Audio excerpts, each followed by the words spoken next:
Guess who's back? Back again. It's your boy Mars, still with no friends. Anyways, I'm gonna be reading Fresh Ink again.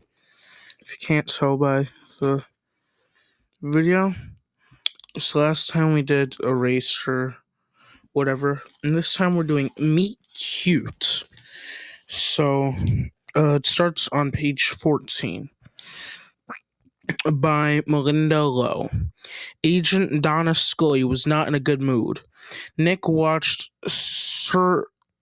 Pit, surreptitiously as the black girl in the red wig and black pantsuit FBI badge clasped to the lapel got in line behind her.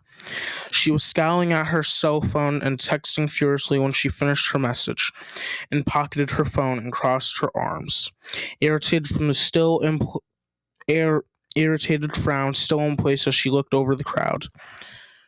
The line for the preview screening of Queen of the East, one of the biggest events at the Denver Science Fiction and Fantasy Convention, was rapidly filling the lobby in front of the Rocky Mountain Ballroom.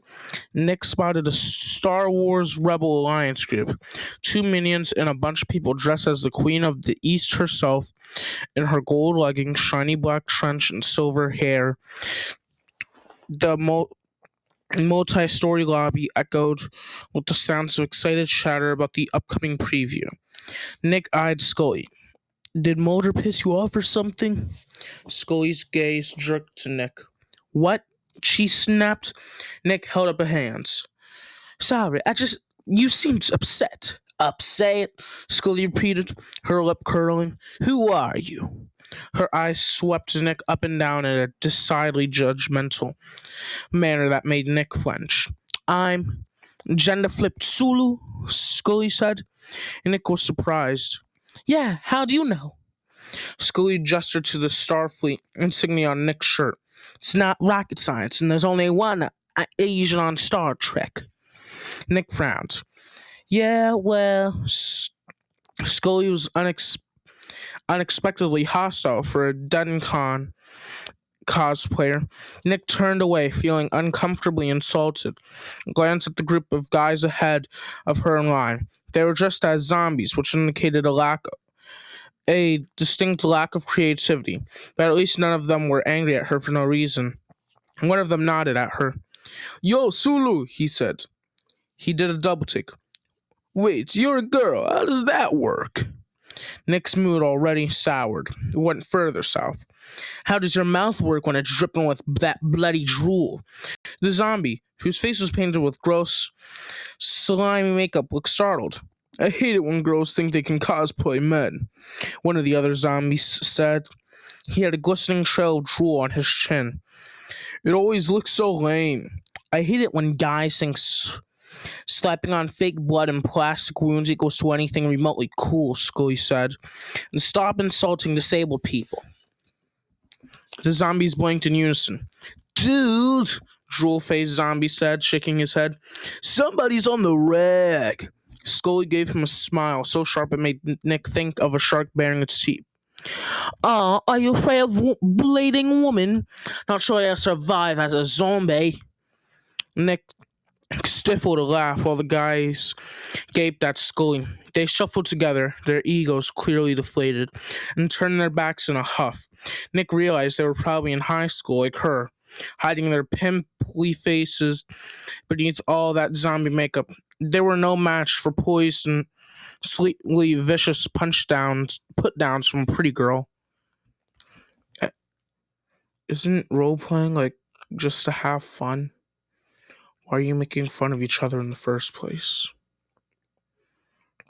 I'm pretty sure they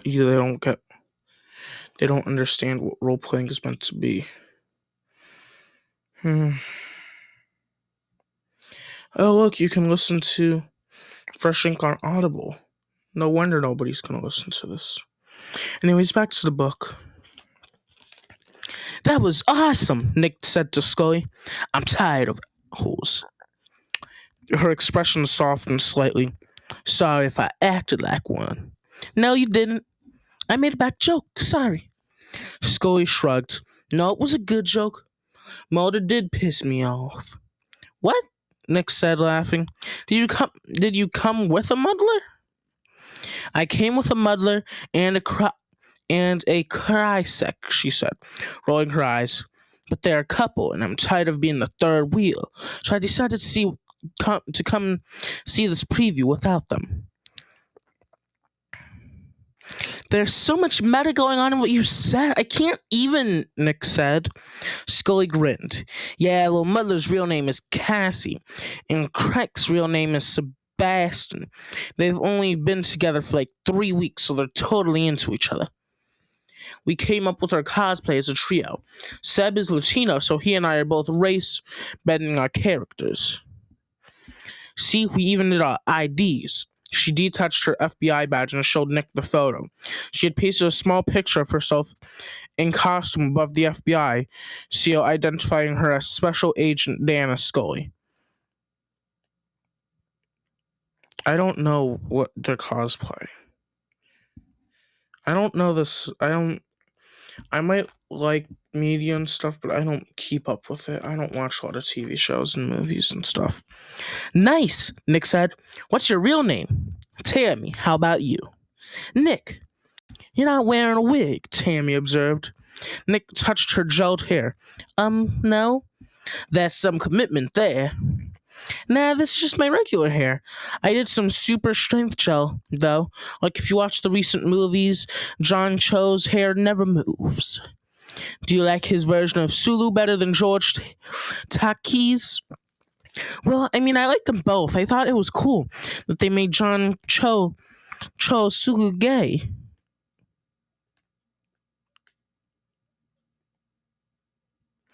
Is this Star Trek? I don't know what they're talking. This is confusing me. I regret choosing this book. Well, no, it's not that I regret it. I wish they had chosen a scene that, like, all readers could understand.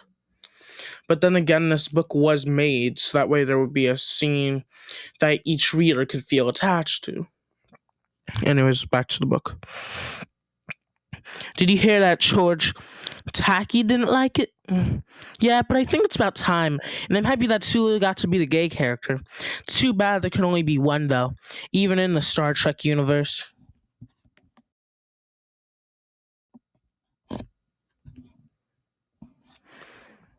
He got to have a gay Asian husband.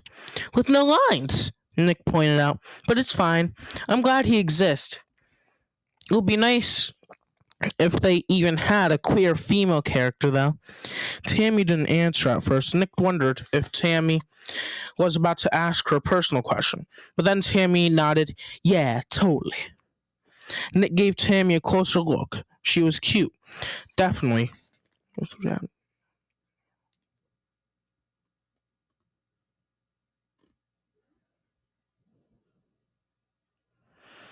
Yeah, I'm gonna skip that. What? Tammy asked. Caught nothing, Nick stammered. She hoped she wasn't turning red. That was the problem with being Asian. A few tiny blush showed up on her face. I'm psyched for this movie, Queen of the East. Have you read the comics it's based on? The comic book series is about a female detective in a futuristic Shanghai who tracked down supernatural serial killers. No, I only saw the trailer. I'm really glad they cast Asian American actors. I was worried Hollywood would be as usual. Nick nodded. Yeah, I can't wait to see it. I really like the actress they cast as the lead too. Have you heard the big spoiler? Tammy held up a hand. No, don't tell me. I don't want to know. I love Alexa Chen. She was great on Dark Knight. Totally agree, trying to sound casual, Nick added. She's really hot.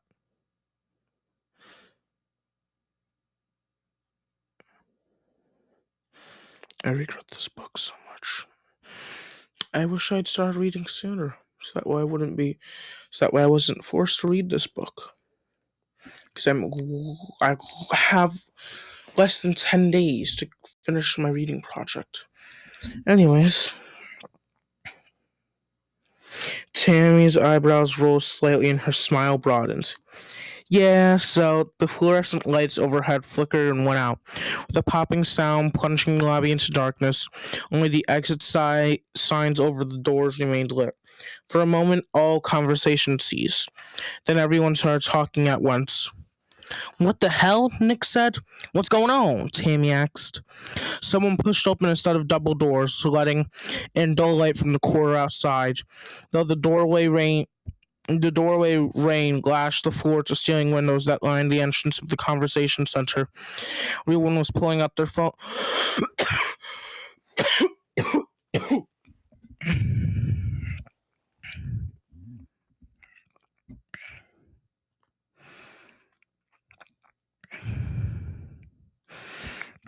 Pulling out their cell phones, creating a sea of bobbing lights in the cavernous space. One of the zombies complained, "The Wi-Fi died." Nick checked her phone too. I don't have any bars. I bet the storm is interfering with the reception. Many people, including Tammy, were trying to make calls or send text. My brother works in the convention. My br- my brother works in the convention center control room, Nick said to Tammy. They have emergency procedures and generators and stuff. There'll probably be an announcement any second explaining what happens. I hope so, Tammy said, sounding skeptical. They waited, the minutes ticking by slowly, while rumors began to trickle down the line. The lightning storm downed power line. The lightning storm downs power lines was the first, followed by powers out across Metro Denver. And the generators won't start either. That's his bow, man. Jewel-faced zombie complained. Somebody needs to tell us what's happened, said one of the queens of the East in a penetrating but thin voice. Oh, that was a woman. But I don't care. Because we're talking about gay characters, so who knows what kind of voices and what's going on. Calm down, it's going to be fine, a Star Wars rebel answered. Oh my gosh, someone just fainted, a person shrieked from across the hall. The crowd turned all at once like a swarm of bees twisting in midair. The hum of voices concerned, ancients frightened, rose in a wave, and it was beginning to sweat uncomfortably beneath her polyester Star Trek uniform. She plucked at the mustard yellow fabric, fanning herself in the stuffy air. Good up, she muttered. Did the air go off? The air? Tammy hissed. I mean, we're going to suffocate in here? No, Nick said quietly. Don't worry, that's not what I meant. Just, the AC units are electric powered too. That's supposed to help, Tammy said, agitated. The previously orderly line was breaking up into jittery clumps of costumed gone goers, Batman and Wonder Woman, gangs of zombies and squads of minions, all peering into the cell phone lit dimness, talking over each other as rumor after rumor filtered through the air. Nick frowned. I should go find my brother. You know where he is? Tommy asked. I think the control room is near registration, Nick said. I might not. How many more pages do I have of this? 1, 2, 3, 4, 5.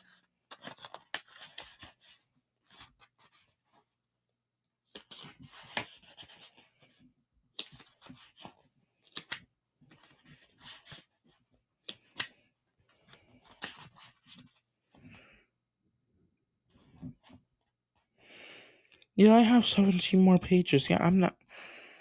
I'll do 3 more pages, and then I'm gonna finish off.